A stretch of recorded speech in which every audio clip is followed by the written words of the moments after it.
Hello, friends. Welcome to Mavs. Well, I guess it's no longer Mavs Moneyball. It's Pod Mavericks Group Therapy. My name is Kirk Henderson. I'm editor-in-chief of MavsMoneyball.com. If you didn't know that, well, you know that now. Here's the deal. I have about 30 minutes. The other night I went for 2 hours because I wanted to talk to folks for a long time because that was a sad game. So what we're going to do here is we're going to fly through some people and as many people as possible. I already got a halfway filled waiting room of folks who have thoughts that want to give. So if you remember, if you're in the YouTube comments, go ahead and click on the link that will bring you to the waiting room where you can wait and hang out. And then you can join in here and talk with me for a few minutes and we will see what people's thoughts are. If you're listening on the recap show, or if you're listening on the pod feed a little later, it's about 6:30. The Mavericks obviously fell to the Spurs in a game that, I don't know, really weird. The Mavericks basically got destroyed from the get-go, but that just kind of shows you the depth, the talent that we were working with on the back end of our bench this season. Coming up first, I see Joseph in the waiting room. Joseph, welcome to the show. What's going on? Hey, Kirk, second time here. Good to see you. Welcome back. Hi. Man, I just remember after trading Kyrie, we got wins over the Clippers and Kings without Luka. I just remember it felt like euphoria. And a team like we were starting to get accustomed to just like, hey, we're gonna be in the playoffs no matter what, and then just fast forward to today, and we have nothing to look forward to. And then all the rumors of like, oh, hey, if we don't improve anything, Luka's gonna ask out in 2024, and obviously like, oh, the league's investigating us. But yeah, I read something online, like there was this fan saying like, obviously like, hey, Luka's not Dirk, he's not going to stay obviously for like any dysfunction.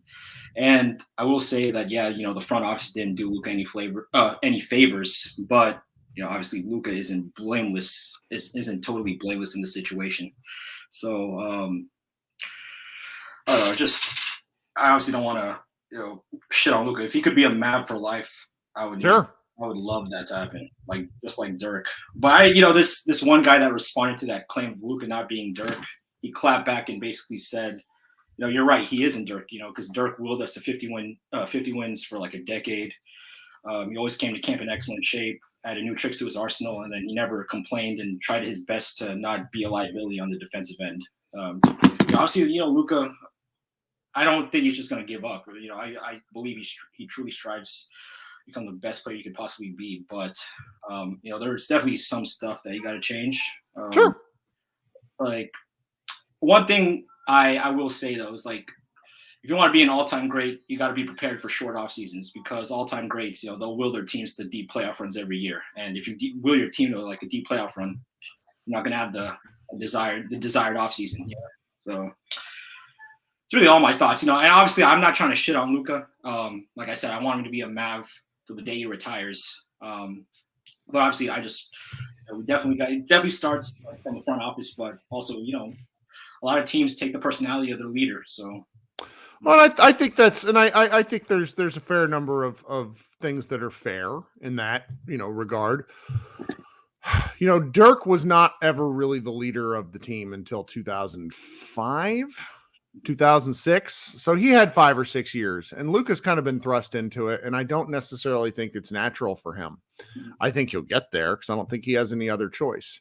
I think the thoughts about him showing up into camp in shape regularly, I think he did that this year, but with how he plays basketball, the Mavericks have to support him a little bit better. I also find myself very frustrated by the NBA, not just the Mavericks, not just Luka, but, the Mavericks sat Luka on all those back-to-backs. Yeah. Luka could have played, and the Mavericks wouldn't have been in this position if he would have played more. It's not like sorry. It's not like he's an old man. I think there's elements to his game where you have to be careful, but Luka's going to get hurt driving the paint. He's not going to get hurt from overuse. Like, so it's just kind of an odd thing to me where you'd rest him for games where it's like, well, he could turn an ankle or get a dead leg at any point. It's not going to be something that you prevent from rest. So that I don't know. I hate resting. So anyways, that's all I just wanted to say. Sure. Having me on, man. Oh, of course. I'm really glad you sir. Mhm. Yeah, I mean, there's the stuff with Luka is always going to be dicey because Dirk was a top 5 player in the NBA. If we're being honest with ourselves, guys, maybe 3 years total out of his 20-year career. The 2011 offseason, he became the best player in the league for a 20-game stretch, but I don't think he was the best. There's a lot you could talk about. So the comparisons are different, but Luka still has a lot. He's so good, and he still has a lot that he can get better on. So I'm looking forward to that. Okay, so coming up next is Chris. Hey, Chris, what's up? Hey, Kirk, how's it going? It's a mid-afternoon game, not bad. The sun's still out, and be able to get my kid to bed and hang out with my wife a little bit instead of. We got to think about Theo Pinson though. He had a triple-double tonight. Developmental potential came through. Game 82. I was going to say, good riddance to bad rubbish, man. I don't ever want to see him on our team again. Yeah, just glad this season's over with. But if you think about it, this draft, right? We ended up odds most likely we will keep our top 10 pick. This would be the year to do it. Right? We have still an 80% chance of keeping the pick. Yeah, and we've never moved up. I have a pretty good feeling we're going to get in the top 4. I'm being very optimistic, but if this was going to happen, if this worst case scenario of the season was going to happen, this would be the year to do it, right? I mean, I don't know about next year or the year after that, what the draft looks like, but people are saying that the draft looks good coming up. So my position on that is that they did what they did because the chances of being in the lottery were higher than if they hadn't. And I really think that they know this is the last ditch effort to sort of how to keep Luka. I've got a couple of different staffers at Mavs Moneyball that have very different positions on this, where if the Mavericks would have played out the string, showed some level of competitiveness, they go into the offseason saying, okay, you know what? We just got to get some guys. We got to figure some things out. And instead, Luka and everybody kind of leaves the bad taste in their mouth. Then they have a couple, they get out from under the Knicks obligation, which is a top 10 pick. And then they could move on and figure out what to do with the next 2 picks that they can trade. If they hold on to this pick, they still owe the Knicks the 2024 pick. Like the next 2 years, and then after that, be 2 second-round picks, right? That's right. And it really limits optionality. And so my thought is just like, I really think this is the draft to try to go get an asset. Nathan says in the chat, next year's draft is supposed to be very bad. I feel like we say that about a lot of drafts. It's that it's not as good as this draft. Yeah. And really, if we're getting that 10th pick, we're not keeping it. We're going to trade it and probably get a couple assets, some vets that could win now. I don't know who it would be. I don't know which team it's going to be, but I mean, I think we got Tim Hardaway Jr.'s stock up a little bit, or he did, shooting the ball well towards the end of the season. I'm pretty sure he's not coming back.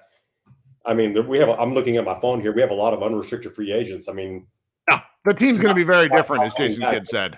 They would re-sign him just because he's a good fit. I mean, I'm fine with him being on the team as a third string. That's fine. Third string center. But they had to learn their lesson this year. You can't be starting Dwight Powell the entire year and thinking that you're going to be winning games, because we just learned this lesson now that he can't do it. Yep. Frank Ntilikina, Theo Pinson, I'm just looking at it, just a laundry big list of players that I just don't want to see on the team besides Kyrie Irving. So, And even the Kyrie Irving thing, worst case scenario, if you don't re-sign, we're probably going to do a sign and trade anyway, right? Yep. For a team that doesn't have cap space, that'd be you hope. That's the hope. I mean, there's so much stuff.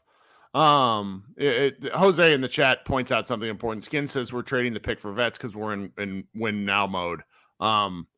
This is so dicey because we are in win now mode, but I would make the argument that why we're why we're behind the 8 ball is because we never draft guys. I don't. My 2 years is I think the most likely scenario is we're signing Kyrie. Yes, but then I hope he doesn't go in full psycho mode and just do weird things.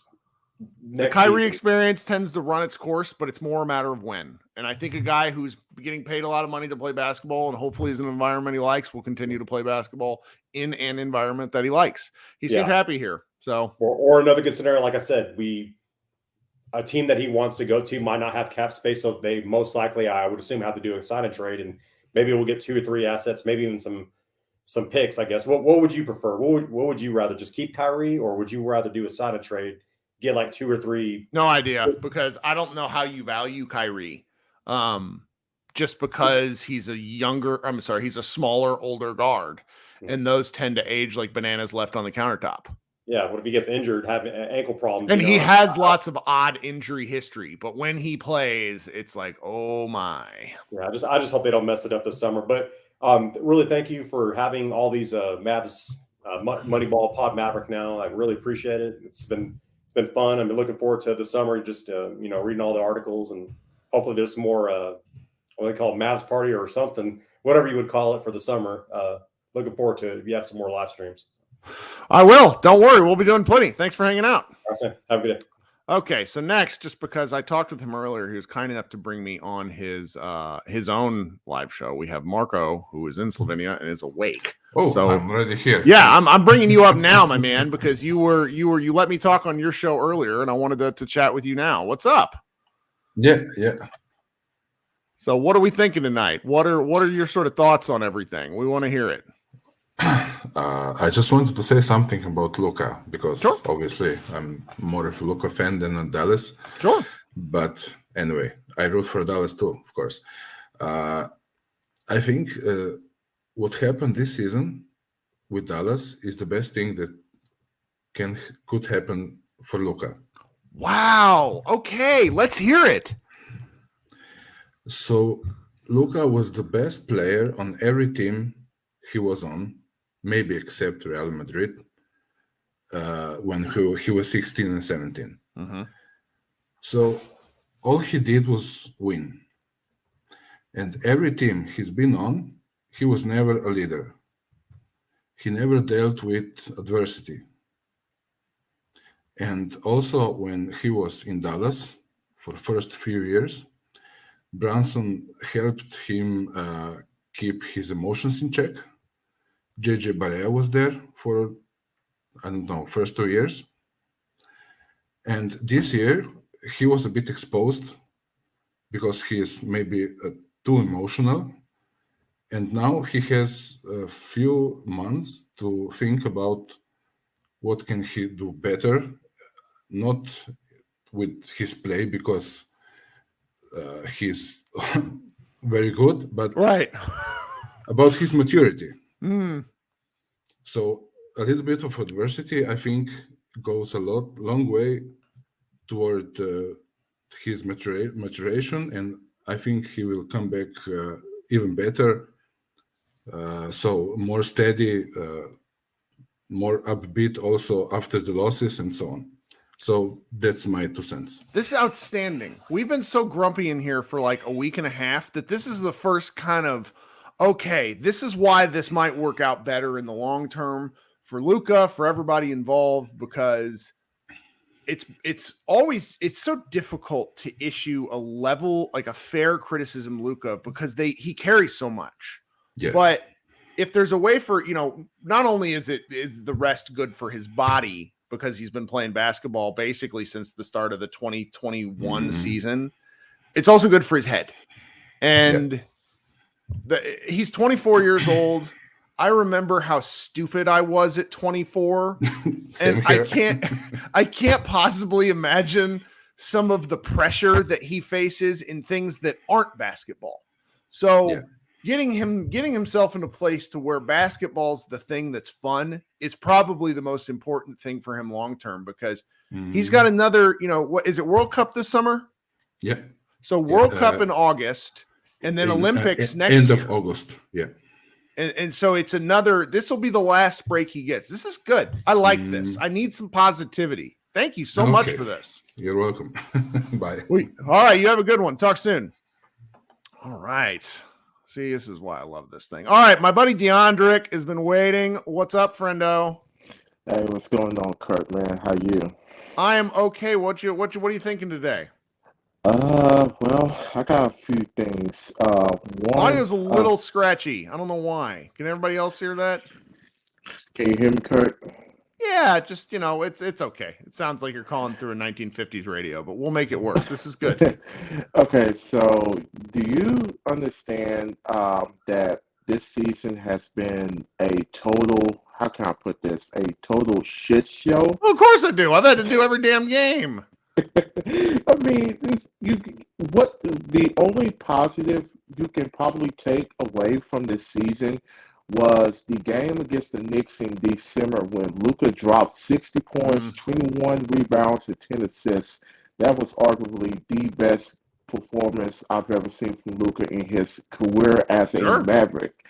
And then we got choked up with the 7-game win streak that nobody really didn't really give a damn for because it was against teams that, sucked. And then we come with the Kyrie Irving trade and we give up Dorian Finney-Smith, we give up Spencer Dinwiddie, and from there, the offense proceeded to be very good while the defense continued to be a lackluster. And because of that, we ended up going nowhere. We basically bowed out being in any playoff contention. We couldn't even make the play-in because we decided to rest Luka in after the first quarter against Chicago. So, I mean, I'm just sitting here. I'm like, what is this season? What is this season in retrospective a complete shit show?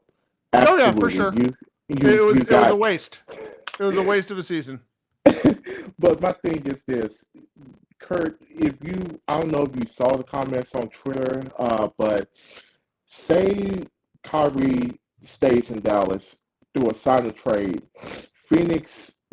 For some odd reason, I saw that Phoenix is looking like, let's try to get Kyrie and we'll give you DeAndre Ayton. What are your thoughts about that? I mean, first they have to collapse, but if that's on the table, I think all teams would have to consider it just for a variety of reasons, though I'm not the biggest Ayton fan. He's still so bloody talented, it'd be hard to ignore. Now, my thing, I don't really like Aiden, but he is a hell of an upgrade better than JaVale fucking McGee that the Mavs somewhat made as the best offseason acquisition in godforsaken years. I saw that and I was like, you've got to be kidding me. And that just goes to show you that the front office absolutely made a acquisition that doesn't make sense. But hey, they've been doing these types of things for years now. So I made a comment earlier about since the 2011 year when Dirk was still there, and I mean he tried to make chicken shit out of chicken salad. Yep. It was just god awful. But I mean I'm still here. I'm still going to support this team, but man, it's going to be a dark place if Luka asks for a trade. That's going to be a very dark time in Mavs land, and I cannot wait. Well, the hopeful thing is that the team just gets it together. But thank you for joining us, man. I appreciate you. Good to see you again. Oh, same here, Kurt. Same here. You keep up the good work, my friend. Talk soon. I appreciate it. Thank you. Absolutely. Okay, coming up next, then we got Oliver, and I have about 15 minutes max, so we're gonna fly through people. How we doing? Hey, Kirk, how's it going? I'm not doing this at 2 a.m, so I'm okay right now. It's 1 a.m. here, so it's not too bad. I'll fly through it quickly. Do you think this is finally the summer that they Mavs add Dragic for that leadership role? No, do you think I think Dragic goes to the Miami Heat in the front office role, and we have a whole new thing to think about. Because the comment of the guy from Slovenia, Mark, I do agree. I think that this could be good for Luka. Sure. I just think having someone like Dragic to mentor him again into this new role would have been a good idea. But I also know that Dragic isn't. Well, the Mavericks have to figure out a way to talk to Luka in a way that he hears. I feel from what I have talked to different people who are way better sourced than me, to a degree, I feel like they've walked on eggshells around him in a way that isn't needed. He's hyper competitive. You push him. You don't work arguments and stuff happen. We saw some weird shit today around the NBA. And sometimes guys are going to argue. Teammate. Yeah. Oh my God. Yeah. And sometimes guys are going to fight, argue. Who cares? Coaches, teams too. You want to, if you let discord bubble it only makes everything worse eventually when it does come to light. Like, and that's okay if you have disputes. And it seemed like, at least during games in particular, no one was able to grab Luka and be like, "Hey, snap out of it." And that I think is a needed element on next year's team. Yeah, which is why we all have been saying get Dragic the last 3 years. Yeah. But even Marco, I think, could maybe attest to this. During the run, what was it? That wasn't World Cup. It was Eurobasket. He was still doing some of this stuff and people couldn't get through to him then. Like it was, and that was with these people that he's played with for a long time. So it's difficult. It's real difficult. And I think that, not to frame it in like overly dramatic terms, but it's like Joseph Campbell's hero's journey type stuff where you have to go through some struggle. And I really like that thought from Marco, because if Luka is as smart and competitive as we think he is, he internalizes it at some point and says, okay, I'm going to do better. He probably needs some like self-reflection on that and look back and think that, no, this is the turning point. And then lastly, I've been seeing a lot of people saying that, the NBA is going to take away our pick for this thing. That's absolutely ridiculous. It's not happening. The NBA wants Dallas and Luka to do well. Luka's like last 9 technical fouls got rescinded. I'm not, exactly. They want him to succeed. There's more chance that, and I'm willing this into existence, we get a top 4 pick. We've got to finally move up. We finally. I'm all. Let's embrace the gambler's fallacy. Let's do it. Move up, and then you know what? Trade that pick to Orlando. Yeah. And you get Wendell Carter Jr. He is the ideal center next to Luka. Can protect the rim. Can step out on the perimeter, and he can hit the odd 3. I like the Wendell Carter take just because his as a man with glasses, I appreciate how freaking cool he looks. Yeah. So and I think they've got future picks to trade as well. They're gonna have 2 lottery picks. So they can say, you can say, like, we'll trade back to say the 12th pick where Chicago is. You have this one. Give us a future first or whatever.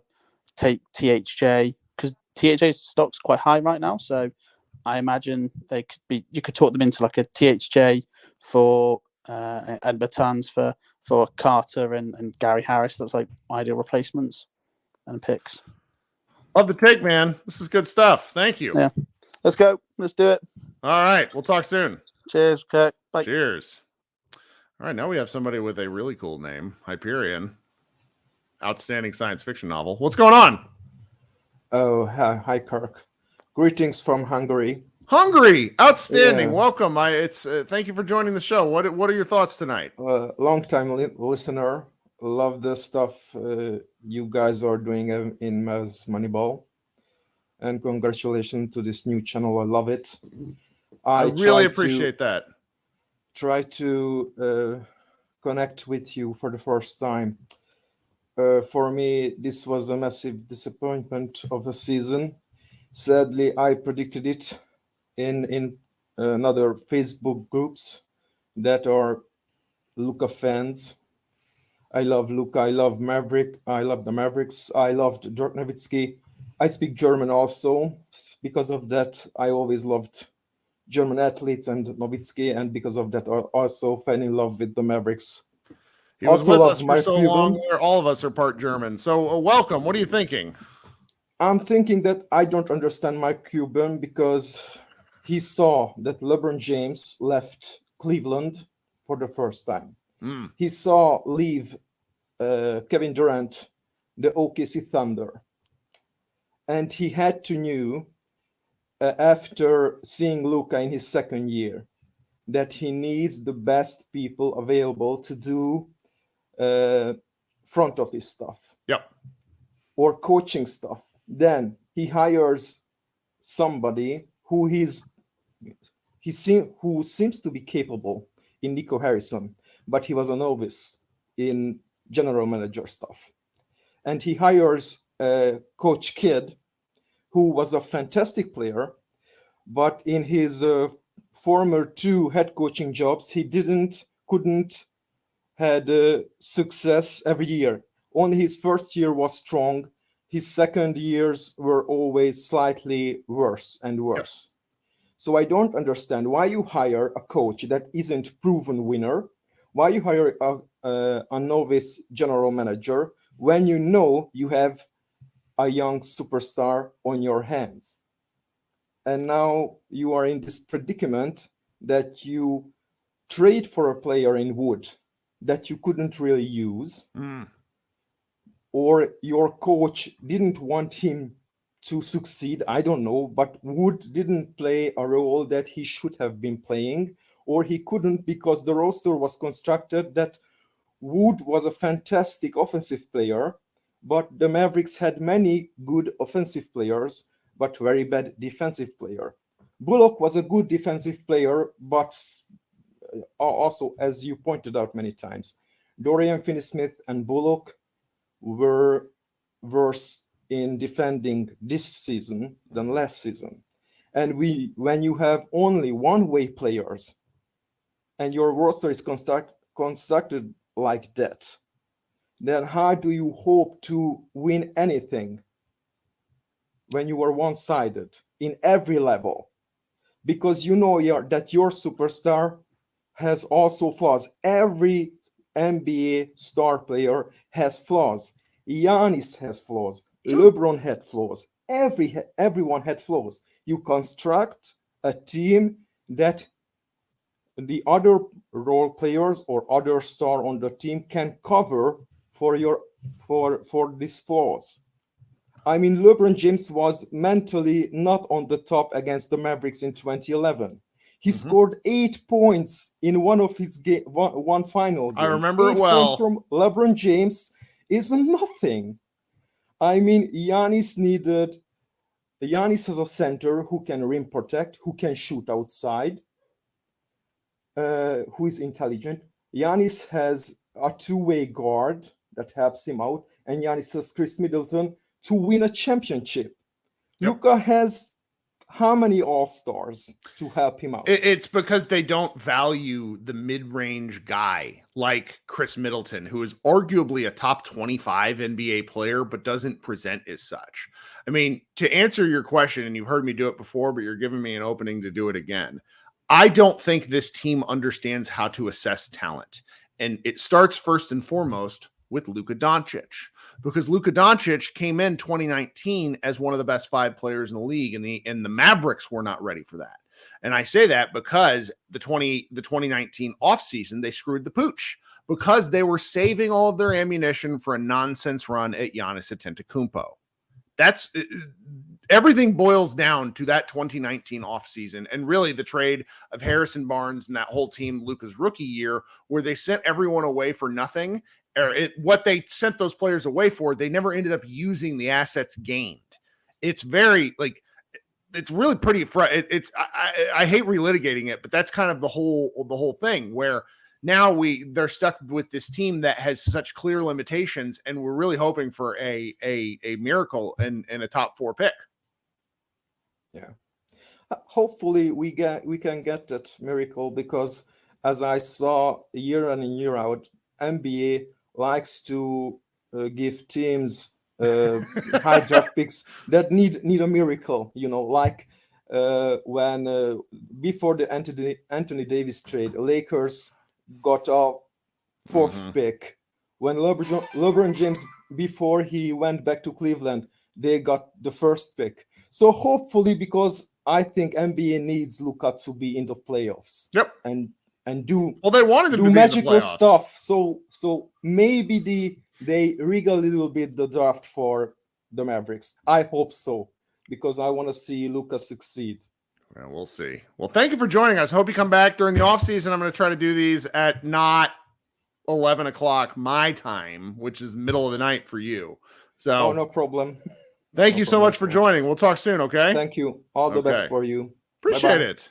And everybody, do me a favor and, go ahead and go ahead and subscribe. We've had a nice, it's been a week and we got 800 people in here. I'm not going to be able to get to everybody. I'm just going to say that right now. My wife is going to have me put my kid to bed, but we're going to get as many people as we can. I'm going to go with names I've not seen in here before. So coming up next is Jordan. Jordan, what's up? Hey, Kirk. What's going on, man? Welcome to the show. What are you thinking tonight? Well, I don't think I've ever watched an NBA lottery draft before. It's So very upsetting. It's like it's a really deflating 5 minutes unless you're the team that gets the boost. fair enough, fair enough. So this is probably going to be the first one I ever watch and hopefully ever watch. But I don't know, man. Like, you have to understand that I'm also a Dallas Cowboys fan. Sure. So I'm used to this. This is where I'm comfortable, right?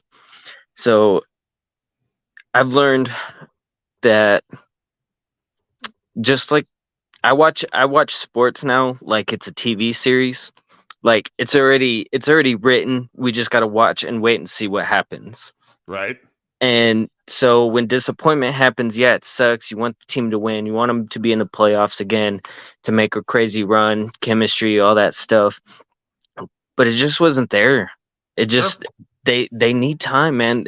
Like, yeah, we want now. Everything's now. And it took Tom Landry, over a decade to get to get something going.